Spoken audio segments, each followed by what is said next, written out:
seconde qui touche le cœur de Dieu, c'est la repentance, de sauver les âmes. Oui, la vérité, ce n'est que le Saint-Esprit qui peut le faire.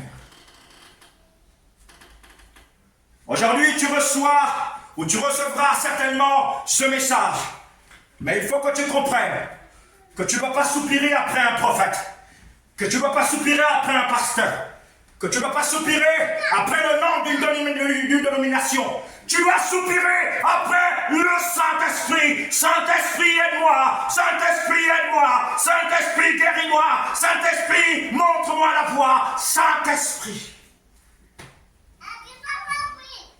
Le Saint-Esprit est la clé pour nos vies. Le Saint-Esprit est la force pour nos âmes. Le Saint-Esprit est notre guide parfait. Oui, on l'appelle l'ami fidèle. Le Saint-Esprit est l'ami fidèle qui nous conduit dans toute la vérité. Dans toute la vérité. Et devekat madovole shametavdei. Et de gede bodi boda sevekat le bosh anminat. Reavo de te di cario reis menetaris. De keias kotalamarish. Église, soutenons-nous. Soutenons l'Inde. Soutenons le Nigeria, soutenons la Chine, soutenons où les frères sont persécutés, car la prière fervente du juste a une grande efficacité. Je ne sais pas si tu réalises pas que tu es juste, mais je t'annonce que Christ nous a justifiés. Dès lors que tu l'as accepté comme sauveur et Seigneur personnel, tu es juste devant Dieu. Alors ta prière devient efficace pour renverser les ténèbres, pour changer les situations, pour donner la vie où il y a la mort. Oui, ta bouche devient un fleuve de vie dans le monde. Ouvre ta bouche, ouvre ta bouche. Il a dit ouvre ta bouche et je la remplirai. Si tu as une bouche fermée, il ne la remplit pas. Il va dire que ce livre de la loi, Jésus, que ce livre de la loi ne se loigne point de ta bouche.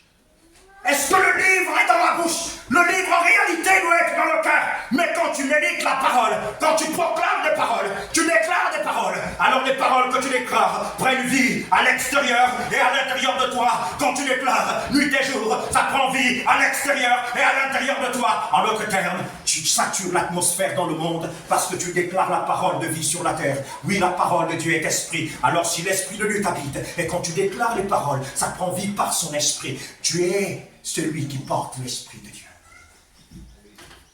Il est dit par la bouche du frère Paul que mon corps est le temple du Saint-Esprit. Ce n'est pas lui, mais c'est le Saint-Esprit qui lui avait dit que je suis ton temple.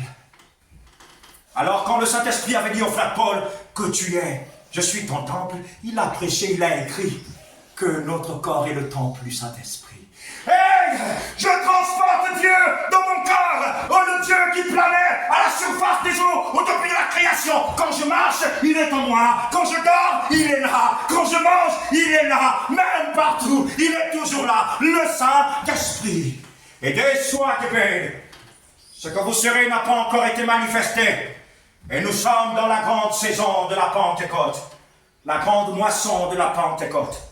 Le monde entier sera rempli de la gloire de Dieu. Le monde entier sera envahi de sa présence. Oh, je le crois de tout cœur. 2025, c'est la grande moisson.